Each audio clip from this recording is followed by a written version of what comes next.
आणि यानंतर आता घेऊया टॉप 9 बातम्यांचा आढावा। सुरुवात करूयात राजकीय बातम्यांनी। विधानसभेतील संघाने केलेल्या प्रचाराचं शरद पवारांकडून कौतुक, तर विरोधकांना घवघवीत यश मिळवण्यामध्ये संघाच्या कामाचा मोठा वाटा। काल झालेल्या पक्षाच्या बैठकीत पवारांनी हे वक्तव्य केल्याची सूत्रांची माहिती। तर शरद पवारांनी संघाचं केलेलं कौतुक योग्य। धर्मराव बाबा आत्रामांची प्रतिक्रिया, मला व्यक्तिगत वाटत नाही पवार साहेब महायुतीमध्ये येतील, असंही आत्रामांचं वक्तव्य। संघाच्या कार्यकर्त्यांचं बूथ मॅनेजमेंट हे कौतुकास्पद, प्रत्येक बूथवर संघानं काम केलं, त्याचा त्यांना फायदा झाला, राऊतांची ही प्रतिक्रिया।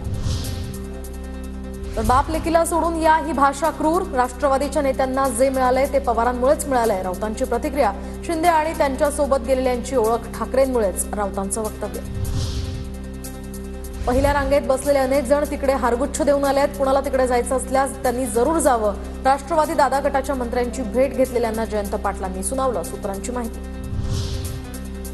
शरद पवार गटाच्या बैठकीचा आजचा दुसरा दिवस। आमदार, खासदार, प्रमुख पदाधिकारी या बैठकीला उपस्थित राहणार, तर पक्षाची पुढची वाटचाल आणि प्रदेशाध्यक्ष पदासंदर्भात सुद्धा या बैठकीत मोठा निर्णय होण्याची शक्यता आहे।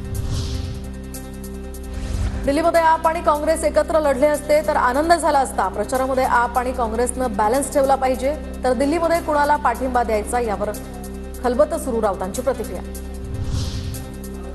दिल्लीमध्ये जसं घडलं तसं मुंबई पालिका निवडणुकीमध्ये सुद्धा होऊ शकतं, कार्यकर्त्यांना बळ देण्यासाठी जास्त जागा लढाव्या लागतील, राऊतांचं वक्तव्य।